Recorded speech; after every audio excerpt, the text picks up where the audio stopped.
Amada iglesia, las enseñanzas de Jesús fueron y siguen siendo las lecciones más maravillosas que podemos encontrar en el mundo. Muchos de sus dichos, muchas de sus frases, muchas de sus palabras son citados no solo por creyentes, sino aún por no creyentes, por incrédulos, porque en esas palabras, en esos dichos está contenida la más grande sabiduría jamás escuchada. Lo que hace a Jesús el más grande maestro de todos los tiempos. Pero no solo podemos pensar que Jesús dio sus enseñanzas una sola vez. Solemos pensar, de hecho, en que sus lecciones fueron impartidas. En muchas ocasiones nosotros encontramos en las Escrituras porciones que solo aparecen una sola vez. Lo cierto es que muchas de sus lecciones, muchas de sus enseñanzas fueron repetidas. De hecho, la palabra del Señor dice que Él les declaraba en su doctrina, lo que quiere decir que Él constantemente estaba enseñando estas palabras, estas porciones, no solamente en una ocasión, sino en muchos momentos. Y el pasaje del día de hoy es un claro ejemplo de estos. Varios de los dichos de Jesús mencionados se encontrarán en otras partes de los evangelios y en otros contextos y con otras aplicaciones, lo que hace la enseñanza de Jesús algo realmente maravilloso. No solamente es la didáctica, sino la temática que Jesús enseña lo que lo hace un gran maestro. Y la semana pasada nosotros estuvimos considerando la parábola de la semilla y de los terrenos junto con la explicación de esta. El pasaje que va a venir a continuación nos va a mostrar la autoridad de Jesús, no solamente como lo hemos visto por medio del perdón de los pecados, por medio de las sanidades, sino en este caso particular sobre la naturaleza al calmar la tempestad, mientras los discípulos van pasando de una región a otra en el mar de Galilea, a través de el mar de Galilea cuando se levanta esa tempestad y luego al llegar a la región de Gadara. Nos encontramos en esta porción que es el gran segundo bloque de la historia de Jesús cuando Él llega nuevamente a Galilea con sus discípulos y en donde ha tenido una serie de controversias con los fariseos y con los escribas. Y en esta parte Jesús está respondiendo a una pregunta. La pregunta que Jesús está respondiendo para todos nosotros es: ¿quién es Jesús? De hecho, en varias ocasiones nosotros encontramos en estos primeros 4 capítulos la pregunta: ¿quién es este? Haciendo referencia a Jesús. ¿Qué clase de autoridad tiene? ¿Por qué habla con esa autoridad? Marcos tiene la intención precisamente de exponer con claridad quién es Jesús. La audiencia original eran los hermanos en la iglesia en Roma que estaban sufriendo persecución por causa de su fe de parte del emperador Nerón. Ahora, todo esto corresponde al contexto de esta porción que estamos viendo en esta mañana. Lo que estoy poniendo es como la antesala, el telón de fondo, donde nosotros podemos entender lo que Jesús está enseñando. Y el tema del pasaje es muy claro: el reino de Dios. El tema de esta porción es el reino de Dios. Si nos fijamos, Jesús hace una comparación entre el reino de Dios con una serie de ejemplos para señalar qué es el reino de Dios. Y esto se suma a la porción que estuvimos nosotros estudiando la semana pasada, la parábola de los terrenos, de la semilla. En estos versículos, como que la intención es reforzar la parábola del sembrador, tratando de que la atención de los oyentes quedara plasmada esta enseñanza. Son dichos que son concisos, pero que son profundos y que tienen la intención de captar nuevamente la atención de los que están oyendo. Es para que quede como grabada esta enseñanza en la mente de los que están escuchando. Y mi objetivo en esta mañana, mis amados hermanos, es enseñar por medio de este pasaje que Cristo ha venido a establecer su reino como rey, pero que en ese propósito Él explica a los suyos los planes para su reino, para que nosotros podamos comprender nuestra responsabilidad en el mismo. O sea, esta enseñanza no es solamente para los que la escucharon de primera mano, ni para los oyentes a los cuales Marcos les escribió el Evangelio, sino para la iglesia de todos los tiempos, particularmente para esta comunidad que está escuchando esta porción. Y la pregunta que vamos a estar respondiendo es precisamente el título y los puntos que vamos a estar exponiendo. Es: ¿qué es? ¿Cómo crece? ¿Y cuál es el reino de Dios? ¿Qué es? ¿Cómo crece? ¿Y cuál es el alcance del reino de Dios? Ese es el título, pero también son los puntos de este sermón. Y lo primero que nosotros debemos ver entonces, ¿qué es el reino de Dios? Y qué encontramos nosotros en los versículos 21 al 25. Acompáñenme nuevamente a la palabra del Señor en Marcos capítulo 4, versículo 21. Dice, también les dijo, ¿acaso se trae la luz para ponerla debajo del almud o debajo de la cama? ¿No es para ponerla en el candelero? Porque no hay nada oculto que no haya de ser manifestado, ni escondido que no haya de salir a la luz. Si alguno tiene oídos para oír, oiga. Les dijo también, mirad lo que oís, porque con la medida con que medís os será medido, y aún se os añadirá vosotros los que oís. Porque el que tiene se le dará, y al que no tiene, aún lo que tiene se le quitará. Ahora, no sé si notaron, pero esta porción particularmente la hemos escuchado nosotros en otras porciones de la palabra. Y el tema aquí es claro, ¿qué es el reino de los cielos? Y el reino de los cielos, entonces, según Jesús, no es un secreto para ser guardado o escondido por un pequeño grupo de personas. Por el contrario, debe ser puesto en lo alto para ser visto de la misma manera en la que una luz se pone no debajo de un almud o un cajón, sino en lo alto de una casa para que alumbre a todos. Recordemos que en Israel las casas tenían grandes salas en donde se reunían las personas y de noche, ellos no tenían luces como las tenemos nosotros, lo que se ponían eran algunos candelabros que eran pequeñas vasijas de barro que se llenaban de aceite a las que se les colocaba una mecha para encender y alumbrar. Obviamente, lo que debía hacerse para que alumbrara, para que diera más alcance, era colocarlos en partes altas. Entonces las paredes tenían pequeñas repisas en donde se colocaban esos candelabros para que pudiera alumbrar a las personas que estaban en la casa. Y no, porque era lo más lógico, era lo más obvio.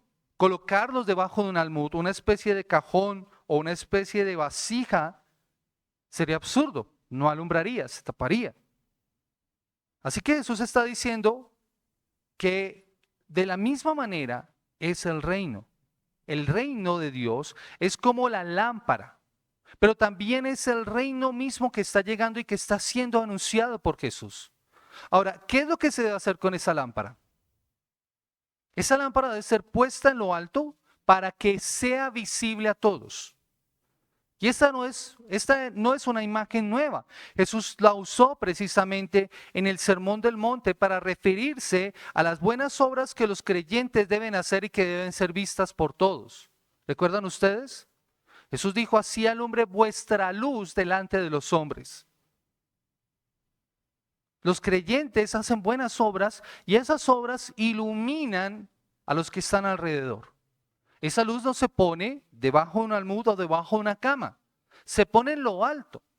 Pero con el reino ocurre lo mismo. En Marcos el sentido que se le está dando a la luz es que ésta no puede permanecer oculta, sino que debe ser puesta en alto para alumbrar a los que están en una habitación a oscuras.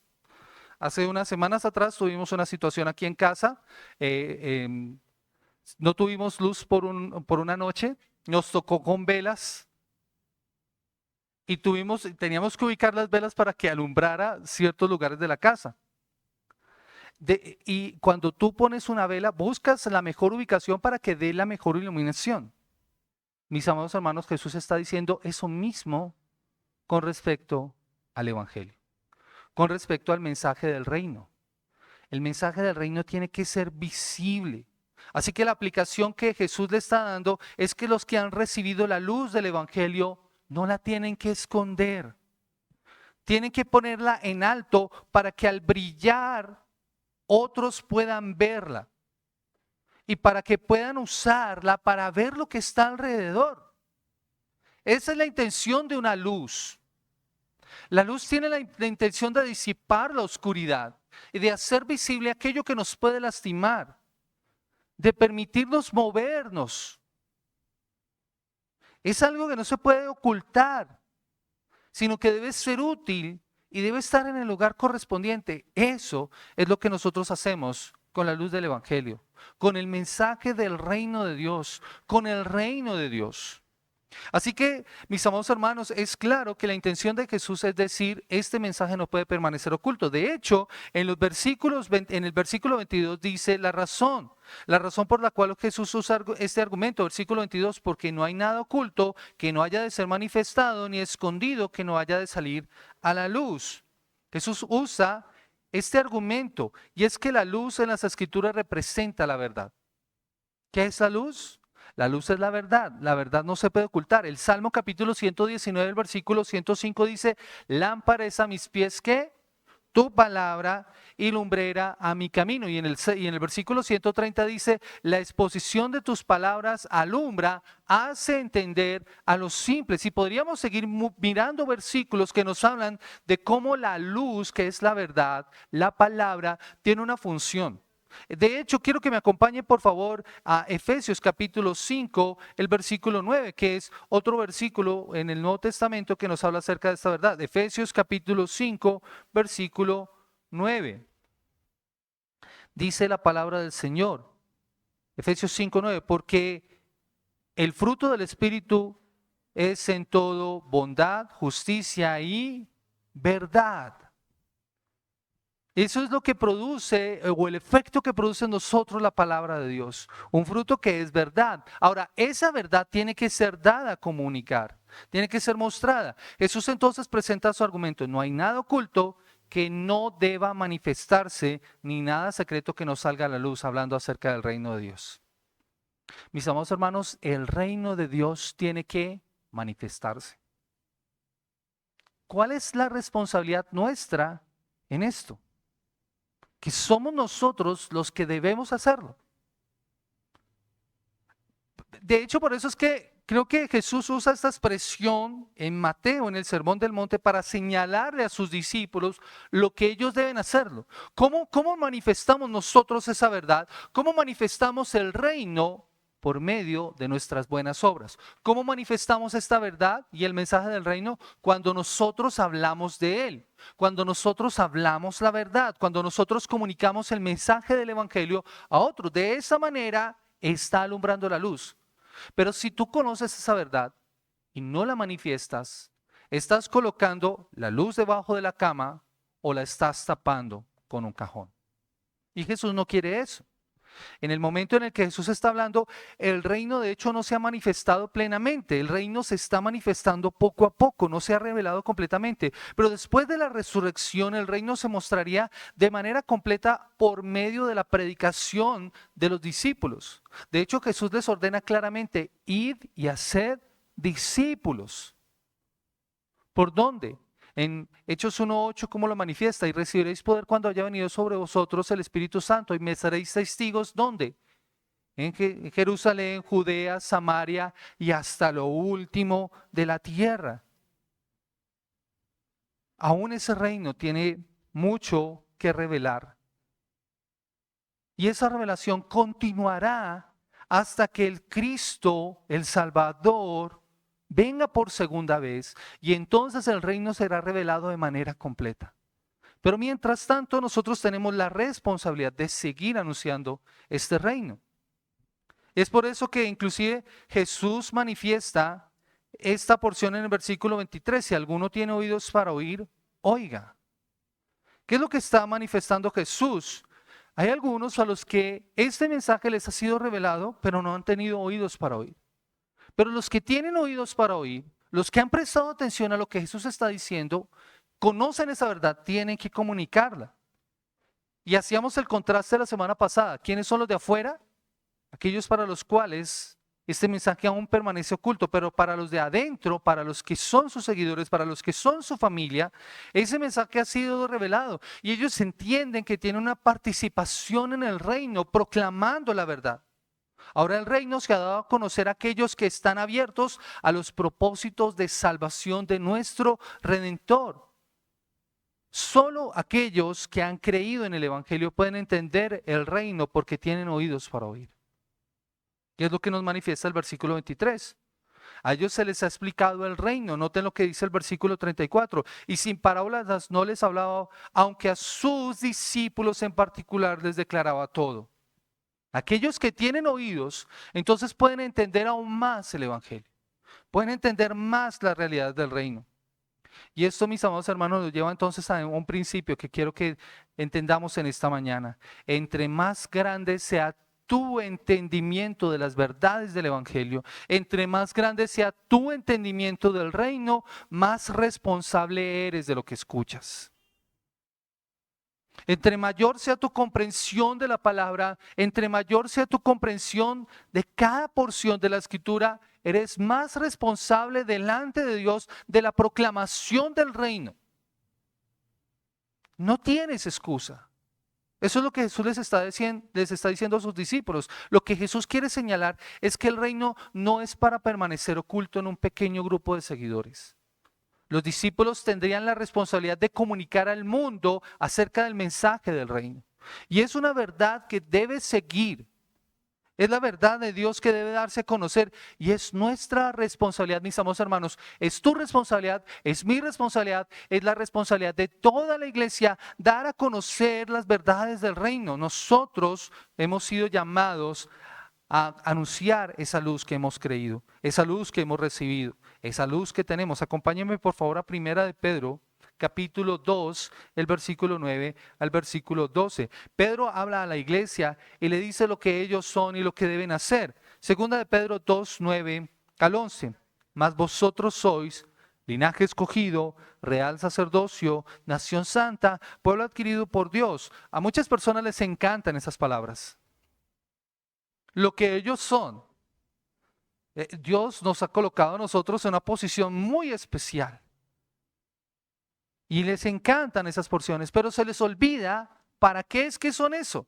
Dice, para que anunciéis las virtudes de aquel que os llamó de las tinieblas a su luz admirable. Vosotros que en otro tiempo no erais pueblo, pero que ahora sois pueblo de Dios, que en otro tiempo no habías alcanzado misericordia, pero ahora habéis alcanzado misericordia. Lo que soy debe hacerme a mí convertirme en un anunciador del Evangelio, del reino. Porque esa verdad no puede permanecer oculta. La verdad del Evangelio no puede permanecer oculta. De hecho, Jesús presenta en estos versículos una advertencia. Versículo 24 al 25. También les dijo, mirad lo que oís, porque con la medida con que medís, os será medido. Y aún se añadirá a vosotros lo que oís. Porque al que tiene, se le dará. Y al que no tiene aún lo que tiene, se le quitará. Jesús está presentando entonces una advertencia a sus discípulos sobre su responsabilidad en el reino. Ellos son responsables. Jesús usa un elemento cotidiano, los mercados, las plazas, las medidas. Con la medida con que medís, os será medido. Un comerciante demostraba su integridad si evidenciaba balanzas justas y tazas de esas que se usaban para medir que estuvieran bien calibradas. De esa manera se evidenciaba su integridad. Ahora, Jesús usa esta expresión en otras partes. En Mateo capítulo 7, nuevamente en el Sermón del Monte, lo usa para hablar acerca de juzgar de manera hipócrita. Y en Lucas capítulo 8, versículo 37 al 38, lo usa para hablar acerca de la recompensa. Pero en esta porción lo usa en un sentido diferente. Por el contexto podemos decir que hace referencia a la recompensa que se recibirá de escuchar por aquellos que han oído el mensaje, aquellos que han creído en él, aquellos que han entendido la verdad del Evangelio. Entonces, ¿qué van a hacer? Van a recibir más entendimiento, porque tomaron tiempo para escuchar, porque su corazón se preparó para hacerlo. Por eso hay una recompensa. ¿Y quién es el que recompensa? ¿Quién es el que recompensa? En este pasaje, Dios mismo. Dios es el encargado de dar más. Así que entre mayor sea tu entendimiento, mayor entendimiento tendrás. Cada vez que yo entiendo una porción de la palabra del Señor, cada vez que mi comprensión de las Escrituras crece, yo voy a poder recibir más comprensión. Pero ¿qué implica eso, mis amados hermanos? Tiempo, dedicación, compromiso, estudio constante. Mis amados hermanos, por eso animamos a la iglesia a leer la Escritura. Animamos a la iglesia a leer la palabra del Señor. Porque en la medida en que tú lees, vas a tener mayor entendimiento. Tal vez tú digas, no, es que a mí me cuesta entender ciertas cosas. Yo no sé si han llegado a partes de las Escrituras en donde a veces no alcanzamos a entender o se nos hace muy difícil lo que estamos leyendo. Mira, no te desanimes, sigue leyendo. Se cuenta de una persona que en una ocasión habló con su pastor para decirle precisamente eso, es que yo leo la escritura y no entiendo. Y estaba desanimado en cuanto a su lectura de la palabra del Señor. Y él decía, es que como que yo no me quedan grabadas los versículos, no me los puedo aprender. Y el pastor le puso un ejercicio. Mira, vas a tomar este canasto, esos canastos de, no sé cómo es este material, como de guado, esos canastos que antiguos, de mimbre, sí, exacto. Vas a ir al río y vas a llenarlo. Y él dijo, pero pastor, pero eso es ilógico, no importa, hazlo, ve y hazlo. Y entonces él iba y llenaba el canasto y cuando llegaba, pues obviamente el canasto estaba vacío. El pastor le dijo, vuelve a hacer el ejercicio otra vez. Pero pastor, pero se va a regar, no importa, vuelve a hacerlo. Él iba al río, llenaba el canasto, lo sacaba y obviamente llegaba vacío. Y entonces el hombre le dijo, pero pastor, nunca se va a llenar.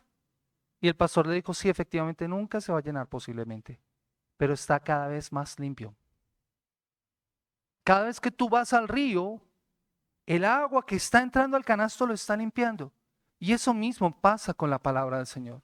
Cuando nosotros nos tomamos tiempo y dedicación a leer la palabra, tal vez al principio no nos quedará muchas cosas, pero es en la práctica constante que esta palabra producirá algo en nuestras vidas. Eso es lo que nosotros debemos hacer y eso es a lo que Jesús está animando. El reino funciona de la misma manera. Entre mayor sea tu entendimiento del reino, mayor revelación del reino vas a tener. Mayor entendimiento de las verdades del evangelio tendrás. Así que no te desanimes.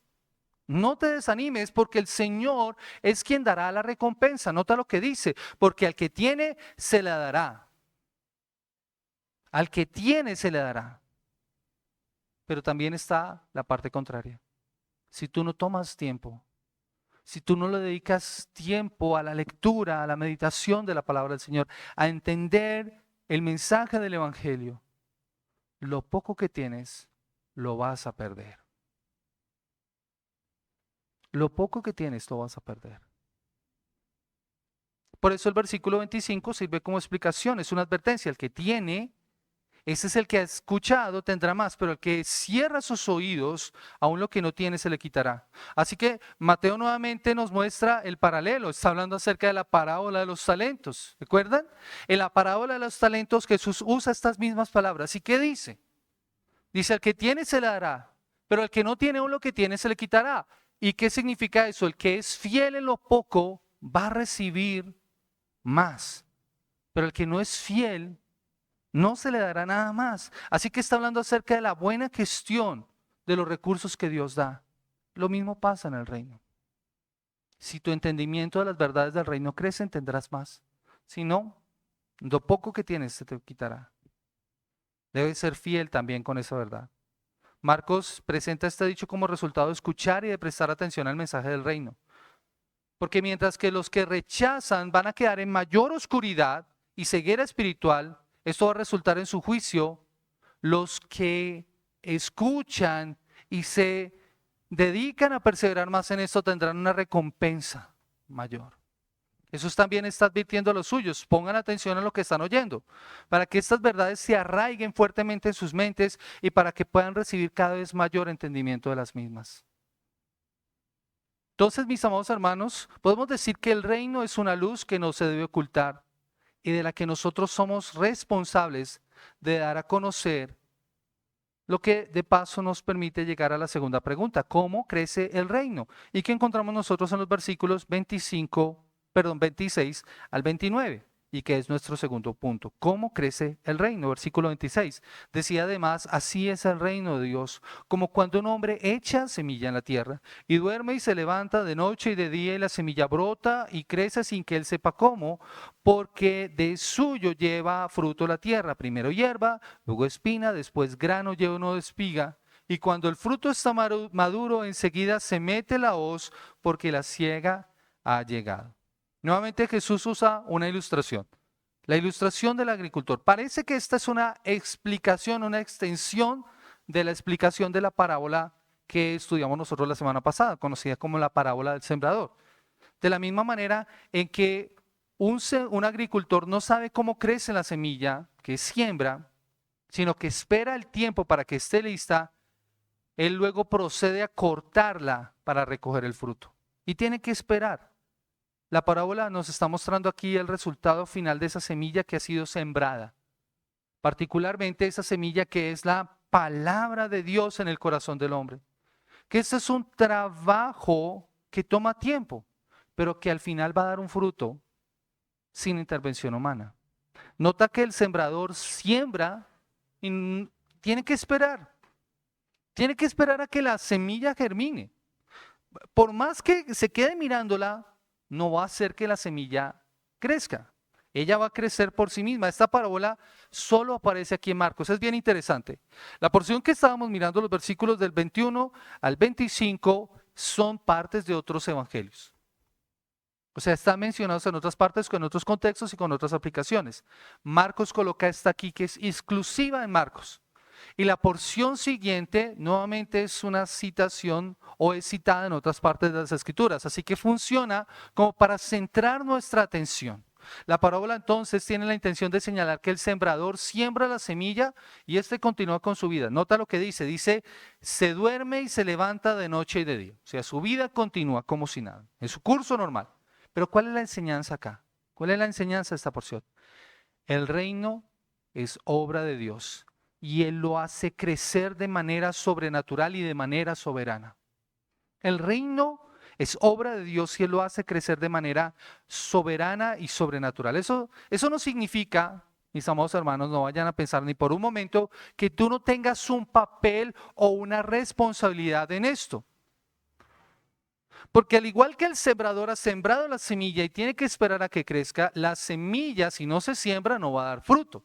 Así que, ¿cuál es tu responsabilidad? Lo mismo que la mía. Sembrar la semilla. Sembrar la semilla. Para que en su momento justo, no antes, no después, de la misma manera en que un agricultor no puede causar que crezca la semilla, y en la Escritura dice que no sabe ni cómo sucede esto, debemos hacer nosotros. Y entonces, en el momento justo, cuando los campos estén listos, llegará el tiempo de la siega. Se podrá cortar, recoger el fruto. Mis amados hermanos, miren, nosotros podríamos usar distintas estrategias humanamente hablando para hacer crecer la iglesia. De hecho, en muchos lugares se usa de esto, hay ingenio humano, se manipulan las emociones, técnicas de mercadeo que puedan hacer creer o parecer que las personas están cambiando. Se establecen shows, distintas cosas que se hacen. Una vez estuve en una iglesia, mis amados hermanos, una vez estuve en una iglesia, en una reunión de jóvenes, en donde se usaba una estrategia bien interesante, era una estrategia de puntos, para hacer crecer la reunión. Cada vez que alguno de los jóvenes traía a una persona a la reunión, este acumulaba puntos. Y esos puntos le servían para ganar fabulosos premios. No, es en serio. O sea, como dice Alberto, yo lo vi con mis propios... Yo lo vi. Sí, yo lo vi. Bicicletas, consolas de videojuegos y otros premios. Esa era su estrategia evangelística. Bastante actual, de hecho, pero contraria al Evangelio. ¿Por qué es contraria al Evangelio? La motivación para predicar la palabra no era la persona a la cual estaba anunciando el Evangelio. Era obtener una recompensa. Y muchas personas podrían haber llegado a la iglesia, seguramente motivadas por eso, pero no una legítima conversión. Ahora, en medio de todo eso, Dios es maravilloso. Pablo dice que algunos predican el Evangelio por el afán de las riquezas o con la motivación incluso de molestar al mismo apóstol Pablo. Y aún en medio de eso, Dios se glorifica, es tremendo el Señor. Sin embargo, mis amados hermanos, el llamado a nosotros es ser fieles al Evangelio.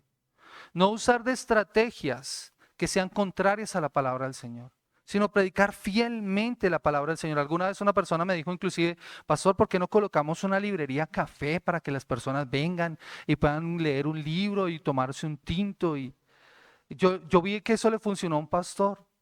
No, no, mis amados hermanos. Nosotros tenemos es que predicar el Evangelio, señalar el mensaje del Evangelio, enseñarle a las personas y decirle a las personas su real condición delante del Señor. Eso es lo único que va a convertir el alma de las personas.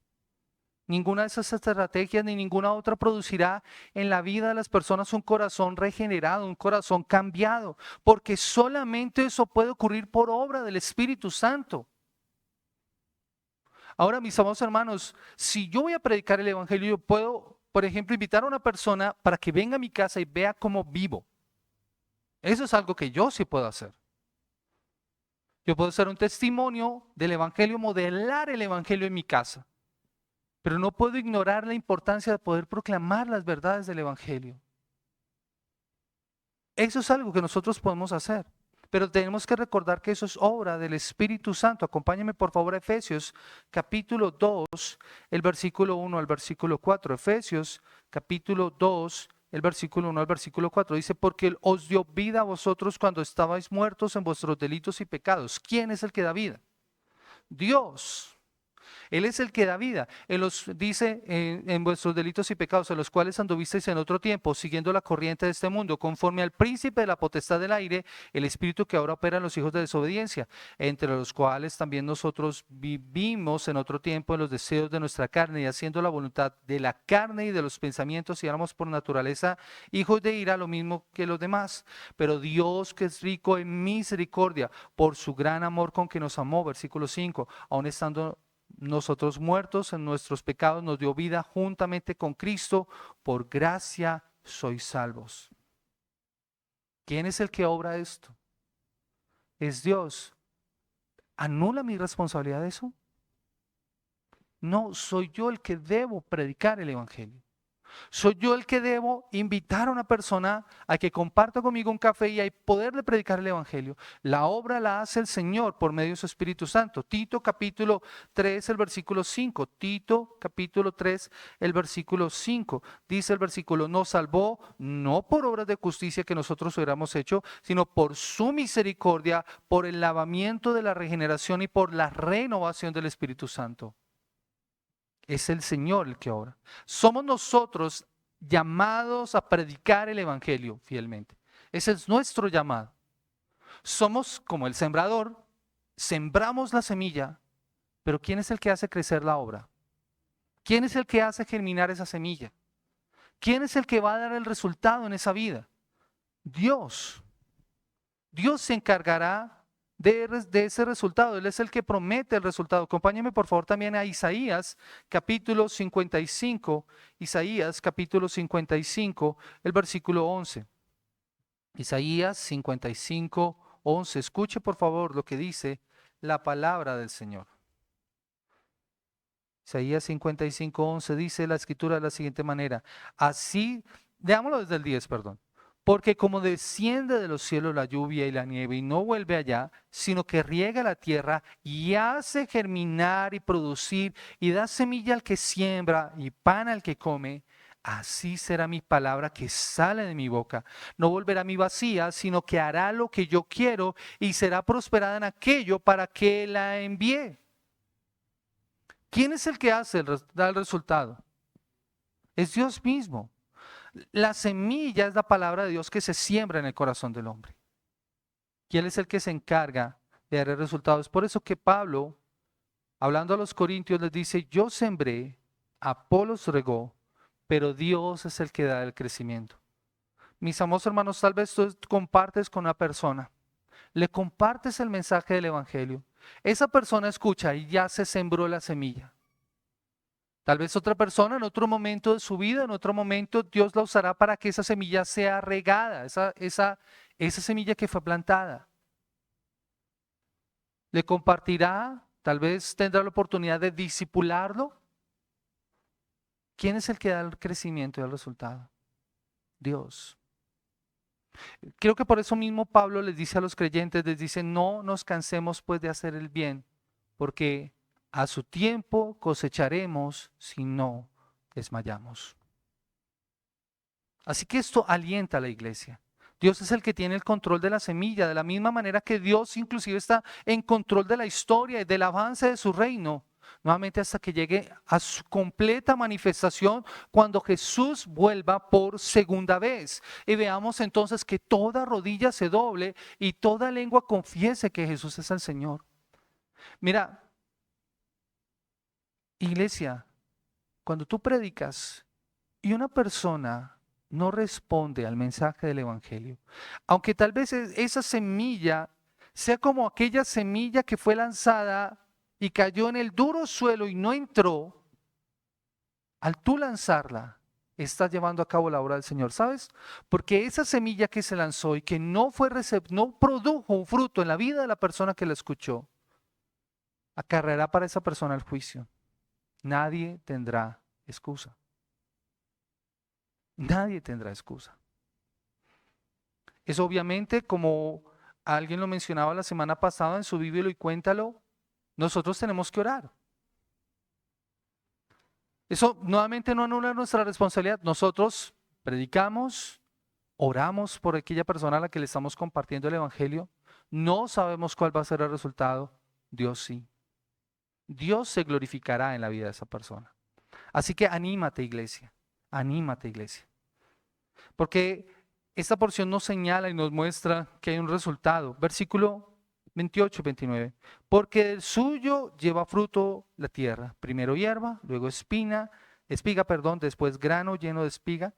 Y cuando el fruto está maduro, enseguida se mete la hoz, porque la siega ha llegado. ¿Sabes? Lo que esto significa es que llega un momento en donde esa semilla que se lanzó, esa palabra que se predicó, produce fruto. Y eso hace referencia a la labor evangelística.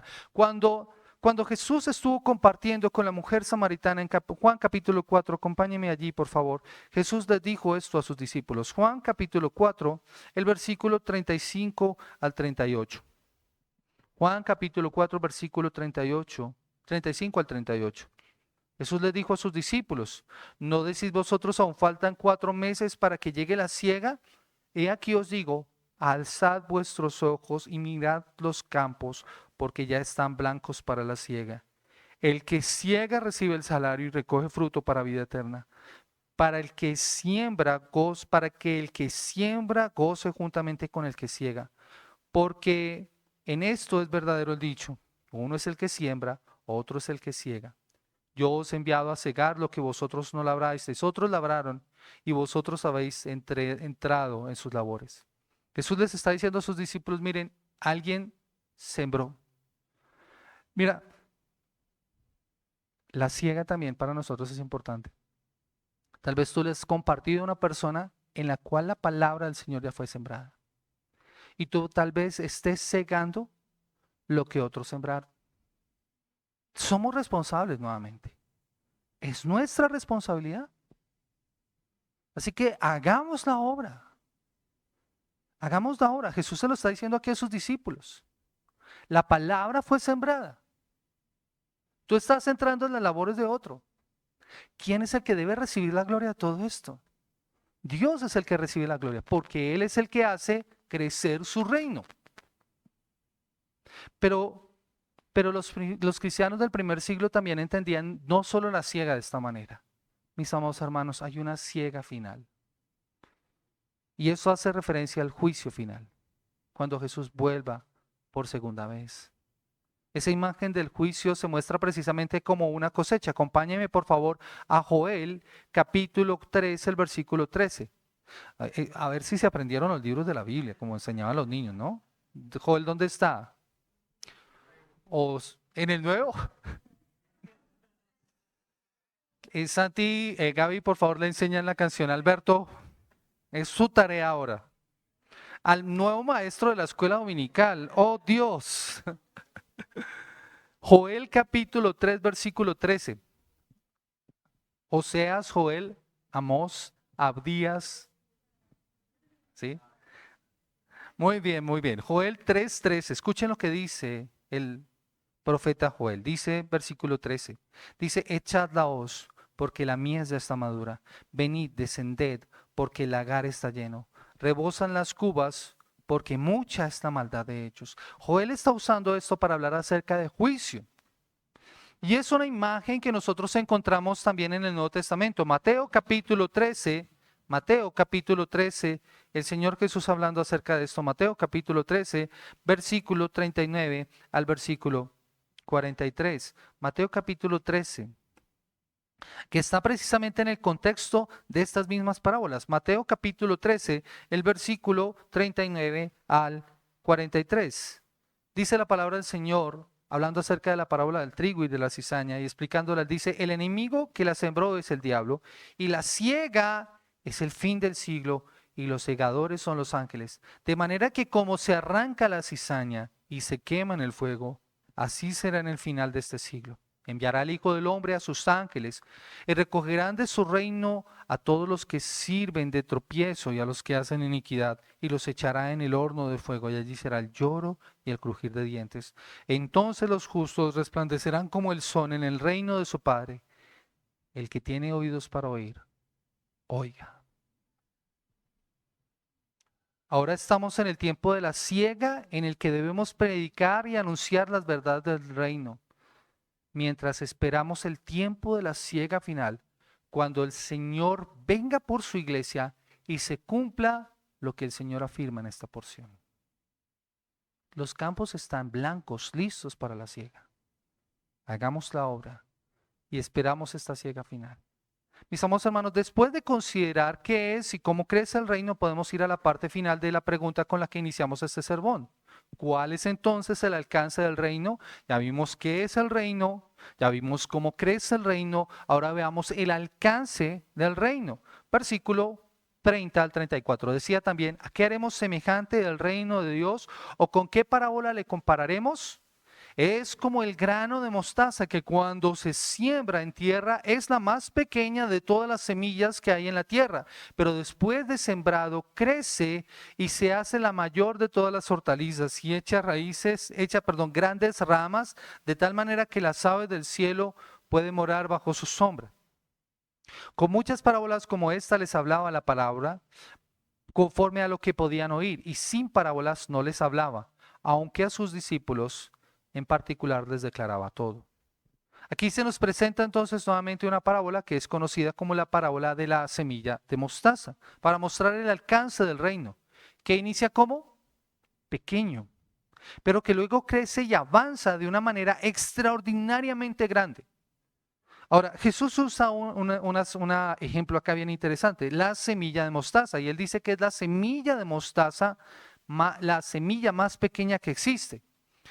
Pero los estudiosos saben que la semilla de mostaza no es la semilla más pequeña que existe en el mundo. Hay semillas mucho más pequeñas. Pero lo que Jesús está usando acá es una ilustración del contexto de Israel.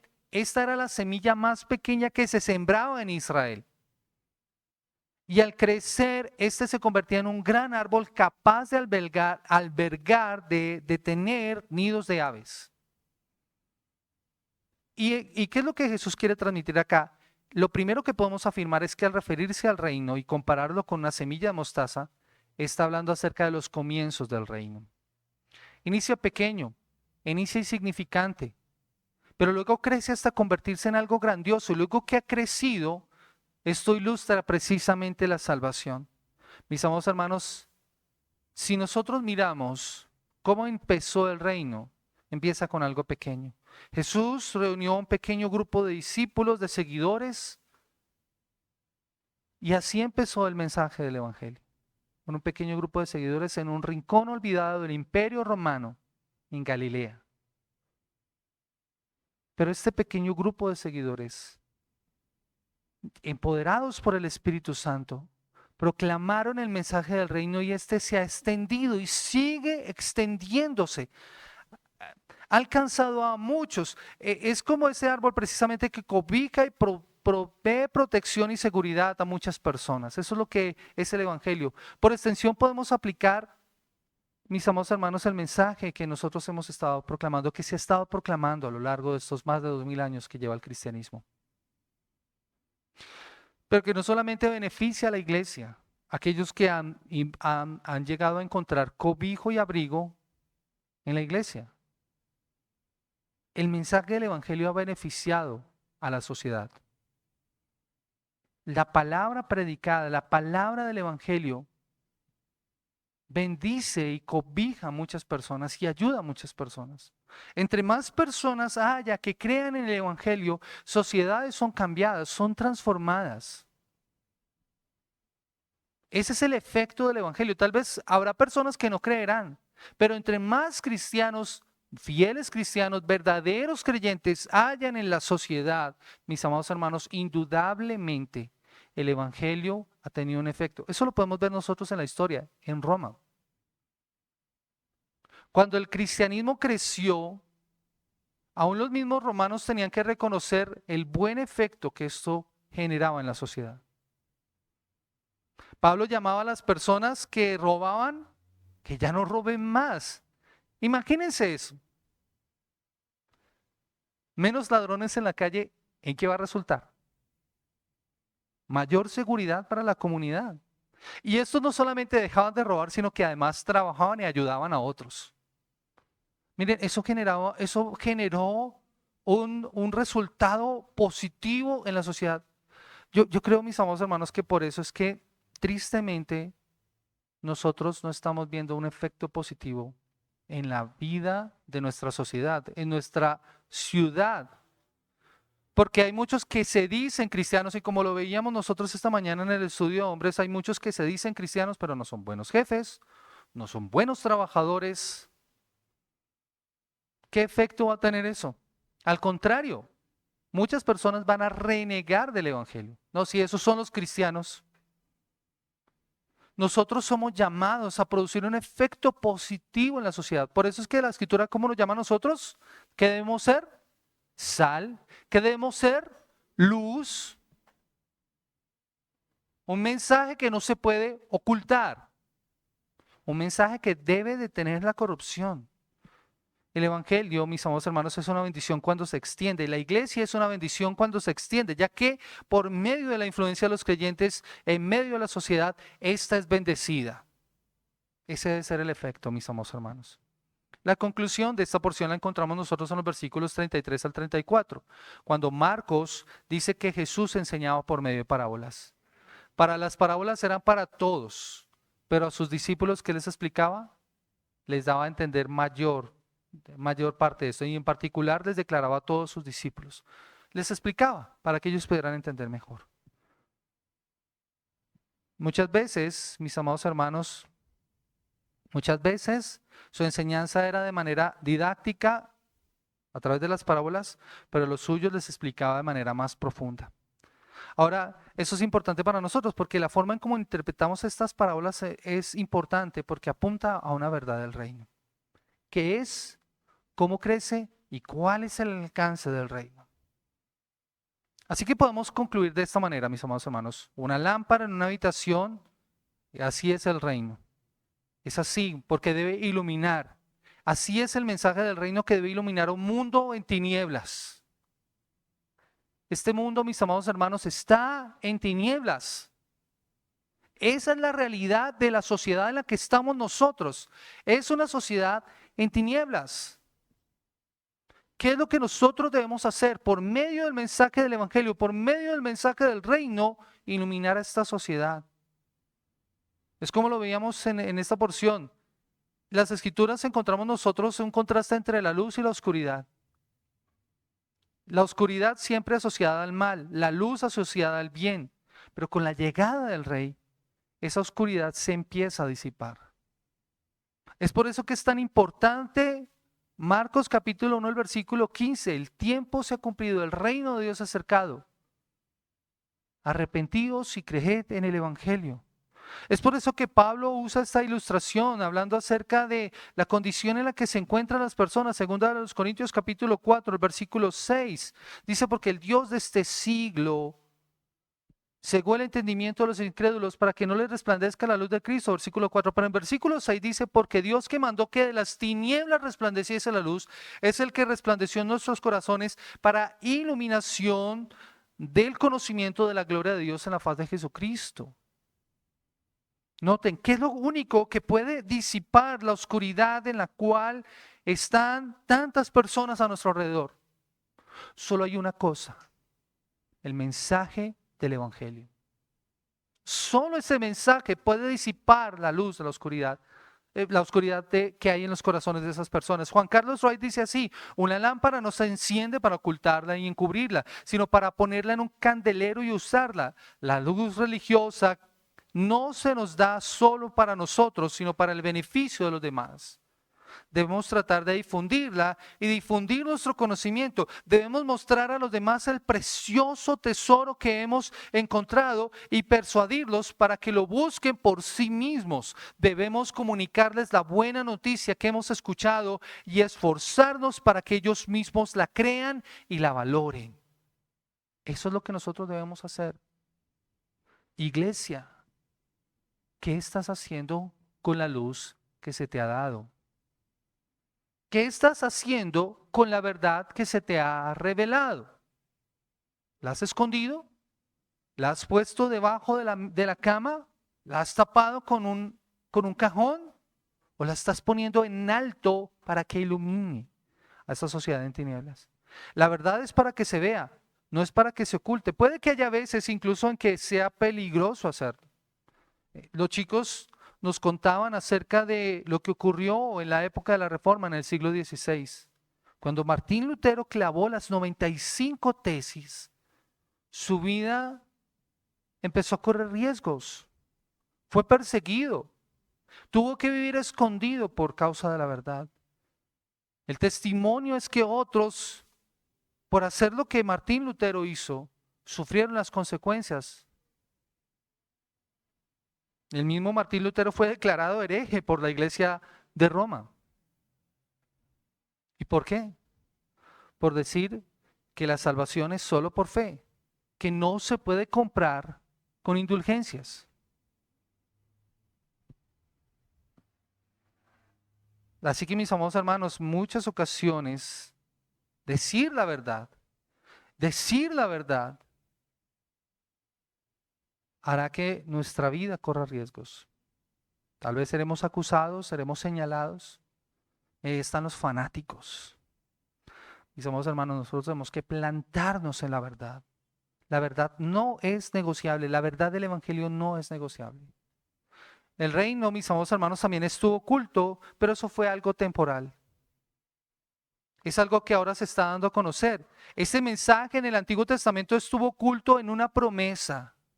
En una promesa que empezó en Génesis capítulo 3, cuando el Señor le dijo a la mujer que la simiente de ella aplastaría la cabeza de la serpiente, pero esta le hería en el calcañar.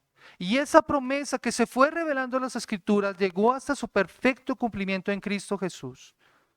Y cuando llegó el tiempo, eso que estaba oculto empezó a manifestarse y se sigue manifestando hasta que tenga su completa revelación cuando Jesús vuelva por segunda vez.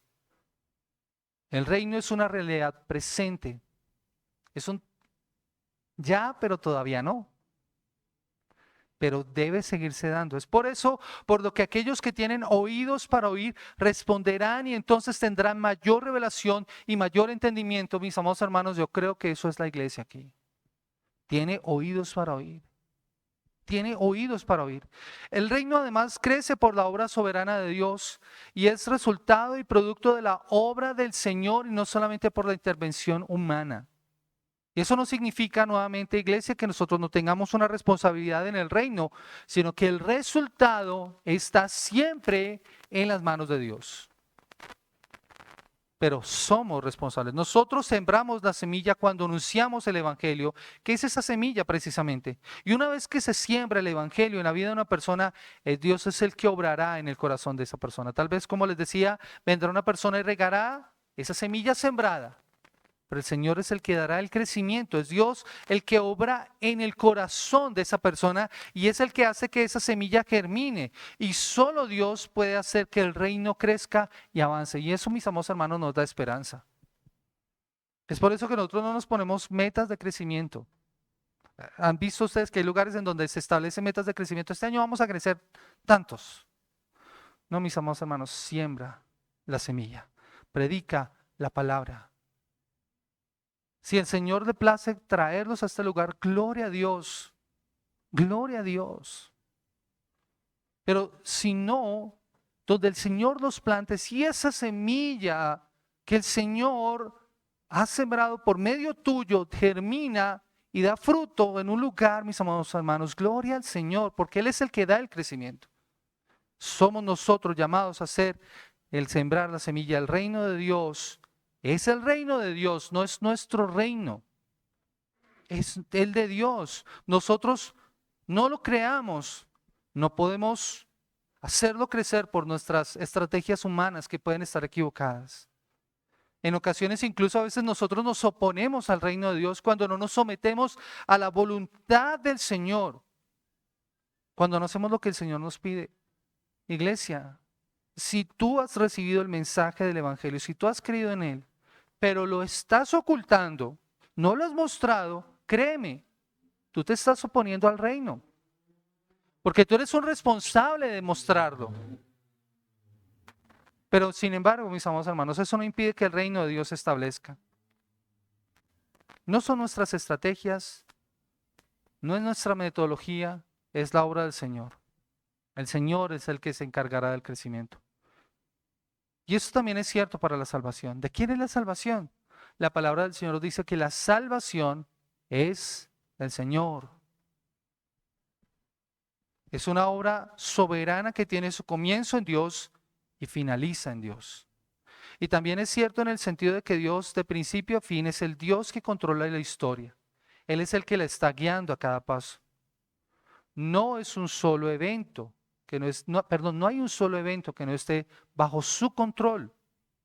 Así que podemos estar seguros de lo que acontecerá aún en las áreas más pequeñas de nuestra vida. Dios tiene el control aún de nuestra propia existencia.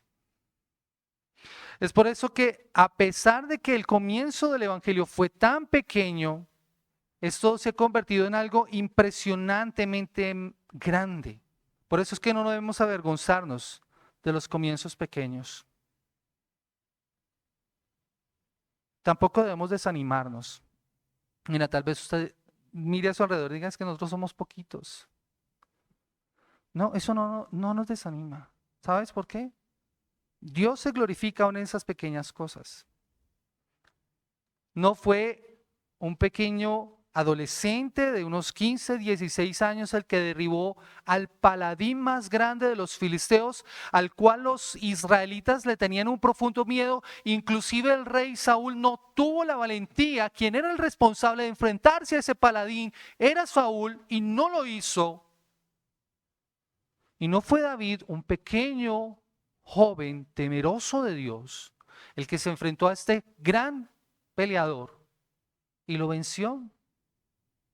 No fue Gedeón con solamente 300 hombres el que enfrentó a un poderoso ejército. Dios es el que se glorifica. Así que no pienses en que tu pequeño comienzo, en que lo pequeño que tú puedas hacer es menospreciado por Dios. Dios se glorifica en eso. Dios se glorifica en eso. Dios escoge, dice la palabra del Señor, escogió de lo vil y de lo menospreciado del mundo para avergonzar a lo fuerte y de lo necio del mundo para avergonzar a lo sabio. Tal vez tú digas, no, es que yo cómo lo voy a predicar a esta persona que tiene mayor preparación que yo, que tiene mayor formación que yo. No, tú tienes el mensaje del Evangelio, la verdad del Evangelio. Predícala con confianza porque la obra es del Señor. Como les digo, el Evangelio empezó en un pequeño puñado de hombres sin formación en un rincón olvidado de Israel en el siglo I. No en la gran ciudad, no en la ciudad de Roma en donde estaba la formación, no en Atenas en donde estaban los sabios. No, empezó con un pequeño grupo de hombres humildes sin mucha formación. Y la obra y la influencia ha seguido impactando por más de 2000 años y créame, lo seguirá haciendo porque el Señor dijo, estableceré mi iglesia. Así que no nos desanimemos, tu participación en el reino es importante. No eres un simple observador, ya conoces qué es, cómo crece y cuál es el alcance. Ahora ve y muestra que has comprendido ese mensaje y anuncia al mundo que el reino de Dios está presente y que puedes estar seguro de que el Señor va a respaldar el mensaje que predicas. Y si estás sin Cristo en esta mañana, déjame decirte algo. Si al escuchar la verdad que el Evangelio te presenta y tu corazón ha sido redarguido, si en tu interior te has dado cuenta de la necesidad que tienes, porque la palabra de Dios nos dice que la fe es por el oír la palabra de Dios, y el Espíritu Santo ha estado obrando en tu vida, créeme, la semilla ha empezado a dar fruto. Tal vez tú no sepas cómo, pero el Señor ha estado obrando en tu corazón. Si has oído este mensaje y esto ha retumbado en tu corazón, la respuesta es una. Ven a Cristo en arrepentimiento y fe. Aquel que dijo el tiempo se ha cumplido, el reino de Dios se ha acercado, te dice que te arrepientas de tus pecados y creas en el Evangelio, confíes en Jesús y solo en Jesús para la salvación de tu alma. Ven a Cristo en arrepentimiento y fe. Quiero invitarles a que oremos en esta mañana, mis amados hermanos, que le demos la gloria y la honra al Señor que ha establecido su reino, que nos ha dicho cómo es, cómo crece y cuál es su alcance. Señor, hoy te honramos y bendecimos, Señor, en esta mañana. Te damos gracias por la oportunidad de poder escuchar tu palabra, Señor. Señor, te pedimos que tú nos ayudes para que como iglesia comprendamos la responsabilidad que tenemos, Señor, de anunciar al mundo las virtudes de aquel que nos llamó de las tinieblas a su luz admirable, que nuestra luz alumbre, Señor, a aquellos que están en tinieblas, que nosotros que somos la sal de la tierra, Señor, por medio de la predicación y del Evangelio, llevemos, Señor, y detengamos y se detenga la corrupción y la maldad en nuestro alrededor. Que la oscuridad, Señor, sea disipada, Señor. Oh Señor, gracias porque el Evangelio crece no solamente por nuestra intervención, Señor. En nosotros somos contingencias en todo esto. La obra es resultado tuyo y crece por medio tuyo, Señor. Nosotros solo sembramos, otro regará, pero tú eres el quien dará el crecimiento, Señor. Pero de algo podemos estar seguros, y aunque este mensaje empieza pequeño, Señor, crece de tal manera y ha crecido de tal manera, Señor, que ha cobijado a muchos, Señor. Oh, Señor, ayúdanos, Padre. Ayúdanos para que nosotros podamos comprender nuestra responsabilidad en la proclamación del reino y en el anuncio que tenemos, Señor, de anunciar las verdades tuyas, Señor. A ti sea toda la gloria, toda la honra y toda la alabanza, precioso Rey, en el poderoso nombre de Cristo Jesús. Amén. Amén. Amados hermanos, iglesia, que el Señor les bendiga grandemente.